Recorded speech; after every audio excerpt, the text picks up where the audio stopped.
Well, good morning. Welcome to Christ Table. My name is Kevin Young, and I have the privilege of serving here at Christ Table as lead clergy. If you'd like to know more about us, who we are, what we do, you can visit the URL that's right up there, www.christstable.today. We are a group of people who are dedicated primarily to those who are disappointed, disillusioned, done with the church, people who identify as nuns. But there are many people who are very happy and plugged into a local community of followers of Jesus Christ who utilize us as an extra discipleship resource, and we appreciate that a lot. Now, if you'd like more information about this journey study in particular, as we are walking through the Gospel of Mark, then the URL that is right there at the bottom of your screen, go.christstable.today/journey, is going to give you all of the information about that. There is a list of all of the readings and the days, and in fact, we are one day away from the end of these readings here. But also there is a study guide to go along with the study, so if you'd like to start at the beginning and then catch back up to us at some point later, everything is archived, and we would love for you to do that, and you can download a free study guide, no strings attached, right there. Now, if you'd like to support Christ Table, there at that URL, you can get a printed copy of that free PDF alongside many other resources to go along with this study. And we really encourage you to do that, but there's no requirement or expectation of you to do that. We simply want to be a resource to those who are struggling with their faith or at the margins of community, so that you have somebody who is advocating and they're helping you where you are. Now, this study is a bit of a different Bible study style than most of you perhaps are used to. It's the first time we've ever done it here at Christ Table. It's called a Lectio Divina study. It's a very old way of doing Bible study. It's very different than most of the Bible study mousetraps that you may have ever participated in. But the main component of this is a time during the study of reflection and quietness and still, in order to try to listen and receive the voice of God speaking to you from the text. And so if you'd like to understand how to do that, it's not difficult to do at all. The ancient practice of this is really easy kind of for you to do. Just simply Google that right up there, Lectio Divina, or the URL is right there at the bottom of the screen. That study guide that's there will help you to understand Lectio Divina and how you can participate best in this study. Now, for me, what I'm doing is not trying to dissect all of the text and give you all the nuances of it, though sometimes I'll bring some background to bear, and I'll do that perhaps today with the text. I'm just simply sharing with you some of the things that God spoke to me through this passage, and I love to hear what he's speaking to you as well in the comments or in the chat, wherever you watch this, even if it's long after the live study. Feel free to go ahead and put them in there, because I like to hear what you are hearing and understanding and seeing, and your questions as well. Today, day 23, one day left in the study after today. It is Holy Week, and we find ourselves in Mark chapter 15, almost at the end of the text of the Gospel of Mark, where now we are going to experience the crucifixion. And this is, it's a rather lengthy text, but there aren't going to be probably a lot of surprises for you in this text. The story is fairly well known.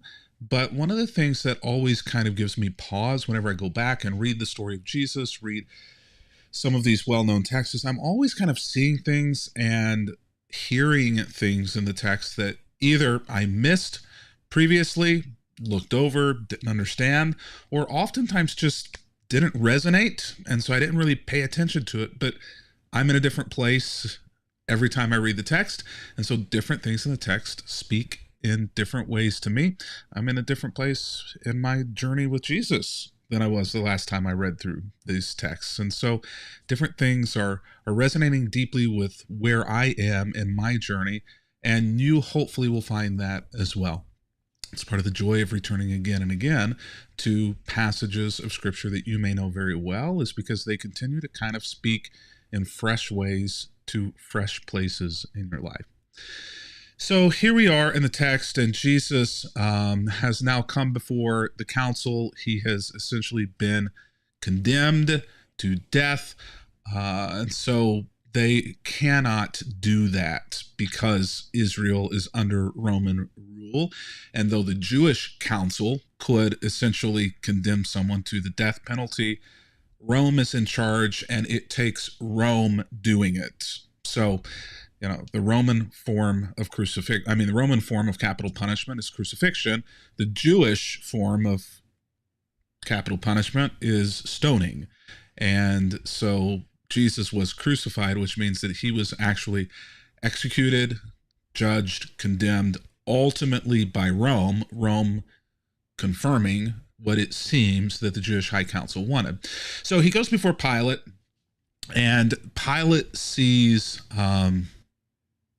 no issue worth condemnation. But Pilate is obviously a very political figure, as many military and political people are. They have to keep the constituents happy. Pilate did not want to come up on the radar of Rome and of Caesar, and so he's there to essentially keep peace, especially during this week, keep there from being an insurrection, keep there from being unrest. And so Pilate's in a very difficult position. He does not want to save one innocent man, and in so doing, lose his position and start an insurrection where lots of innocent people are going to die.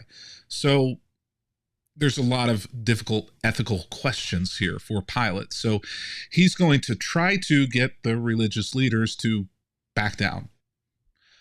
So would you like to release to me this, or would you like for me to release to you this King of the Jews? Pilate asked, for he realized by now that the leading priests had arrested Jesus not out of need, not out of facts, not out of necessity, but out of envy.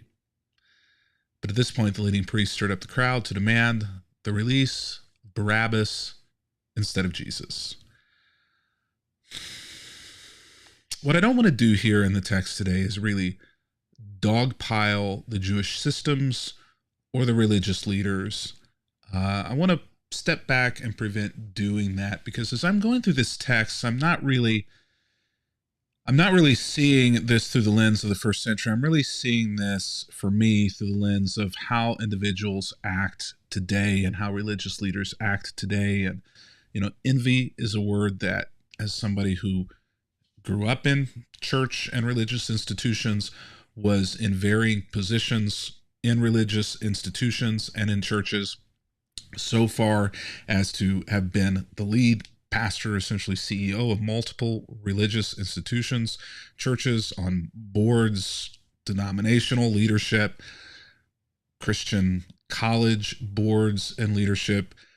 And envy, the problems that Pilate is facing here, is still a problem within religion, religious organizations, and religious institutions. He realized that Jesus had been framed out of envy, but not out of fact. I see this a lot. And many of you have been caught in between fact and envy, and it caused trauma. You knew somebody who was, you supported someone who was, you saw what the truth was, you knew what the truth was, and yet you saw what was done to that person. And it imploded your world, and imploded your trust, it imploded your faith. And sometimes, maybe you got that back. Or maybe not. Maybe you're still struggling with that. Maybe you're in the middle of it. Maybe not ever coming back or returning, not able in your mind to ever place trust back into religious institutions or religious people. And people say to you, it's not about that, it's about Jesus. Well, it's not that simple. It's just not. This is his church, right? They're representatives of him. So they arrest Jesus out of envy and stir up the crowd against Jesus in order to support a true criminal. I wish this didn't happen. I wish this didn't happen in churches. I wish this didn't happen in religious institutions. I wish that this didn't happen where Christ followers not only will treat people badly, especially good people, innocent people, badly out of envy, but where then they will go the next step further and work to destroy them, destroy their integrity, destroy the perception of them in the eyes of the public. This is essentially, did you see what happens here? Verse 11, the leading priest stir up the crowd. So essentially, they now take their lies and their envy and spread it like a virus among people who had up until that moment been supporters of Jesus.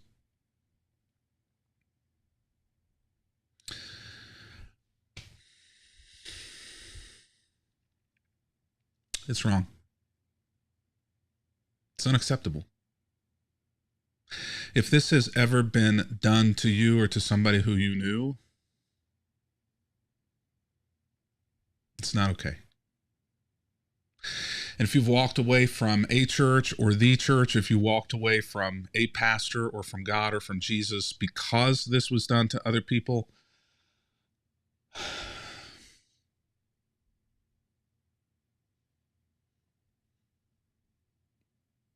I think Jesus understands. And maybe if you were God or you were Jesus, you would be able to forgive like God or like Jesus. And forget. And say, hey, God, forgive them. They know not what they're doing. But I understand that you're not Jesus. And so I don't know what to tell you to do. I'm certainly not going to sit here and say your feelings aren't valid. I'm certainly not going to sit here and say that you need to act in a certain way or forgive in a certain way or forget. That's not my place. That's not my role. That is between you and God and the circumstances. I think all that I can say is that Jesus understands. That he gets it. What you do and where you go from there, I hope healing in some way comes. Even if that healing doesn't come in returning back to a church or ever having confidence in faith, I hope that healing comes to you. I hope that your wound scabs over and is never reopened again. As we move forward through this text, it just seems, though, to kind of get worse and worse, right? As I'm reading through this, I see that to pacify the crowd, now Pilate is essentially acting in concert with his own best interests rather than in the best interests of truth. So to pacify the crowd, Pilate releases Barabbas to them and orders Jesus flogged with a lead-tipped whip and then turns him over. Public flogging is intended to demoralize, to teach, to shame, and to prevent other people from following in that path. We all know people, probably all know people in the church, but we all know people in life, in school, in the workplace, in public, who have been, quote unquote, flogged publicly in order to prove a point to other people, to prevent other people from walking that path, from saying the same thing, to show them what will happen to them as well, to keep them in their place, to pacify the crowd.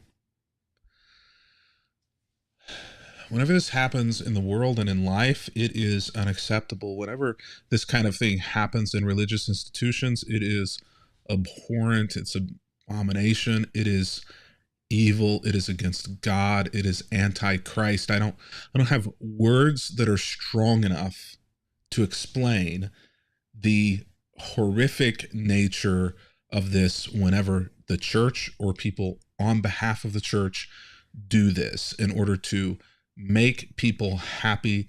They do the wrong thing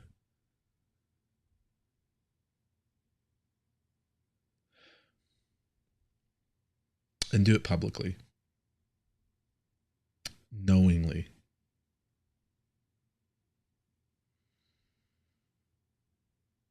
I'm not sure that there's any greater evil or any greater harm that the church frankly can do. And yet the church seems to be on a path of doing this now all the time, of making public examples of people who do not deserve the persecution that they're under in the church, outside of the church. When that happens, not only has the church lost its way, but the church has become evil. Toxic, antichrist. If you have seen that, if you have experienced that, I'm sorry isn't good enough.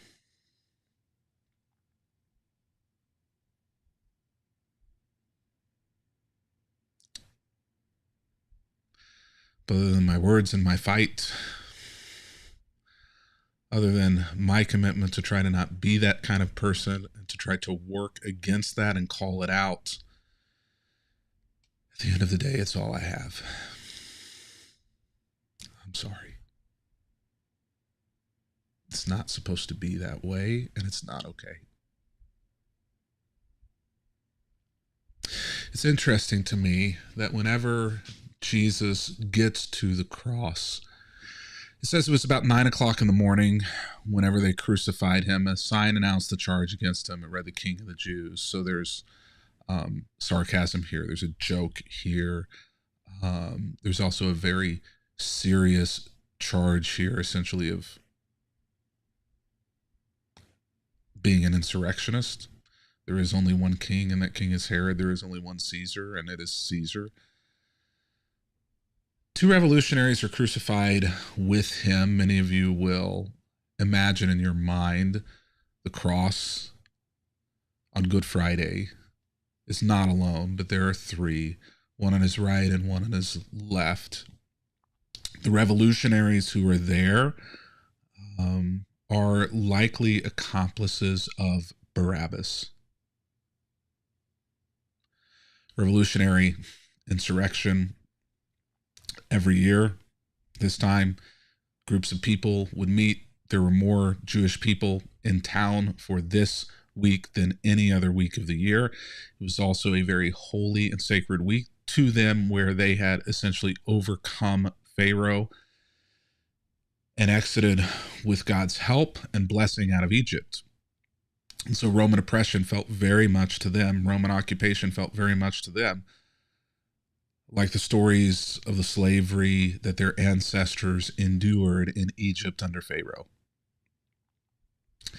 And so there was a strong desire to insurrect, to find somebody to lead them out. They had thought that it was going to be Jesus, and whenever Jesus finally convinced them that he was not interested in a political takeover, he was interested in a spiritual takeover of humanity's hearts, they turned on him. The year before, probably, these thieves tried it on their own, but not on their own, but probably on the cross that Jesus took. The third man, Barabbas. Revolutionaries, insurrectionists hung to the left and to the right of Jesus. That center cross was not meant for Jesus. It's meant for Barabbas, who murdered someone and was charged enough to get him capital punishment from Rome for insurrection. Attempted insurrection. Barabbas is free, and Jesus dies on his cross. The one on the left and the one on the right, they did not receive quite as nice of an ending as the guy who led the charge, Barabbas. There's a lot of complexity here. The other Gospels reveal some conversation between Jesus and one of the thieves, and even there's a way of thinking about this text as though Jesus himself was a thief, in a way. In fact, there are several stories and poems that talk about the third thief on a cross, meaning Jesus. But I just find it compelling, as I was doing Lectio Divina, to think of the fact that Barabbas goes free and Jesus hangs on Barabbas' cross. That for me, for you, no matter how good we are, or how bad we are, Jesus is still involved in our story, in your story. And I think that this has been one of the things that has been compelling to me through the journey of Mark is Jesus over and again has been working against, teaching against, shouting against, doing miracles against hardened hearts. To try to move people to a place where they are soft enough, to move the disciples to a place where they are soft enough to let something get through. In fact, over and again, Jesus does rerun miracles. He does rerun teachings. He does rerun examples. He's just kind of again and again and again trying to chip away at that tough exterior. Many of us have tough exteriors that we have built for need because of trauma and harm at the hands of religious people and religious institutions. Jesus knows. And Mark reminds us of that, reminds me of that. What we do with that, I guess we figure that out on the journey from here. Until tomorrow.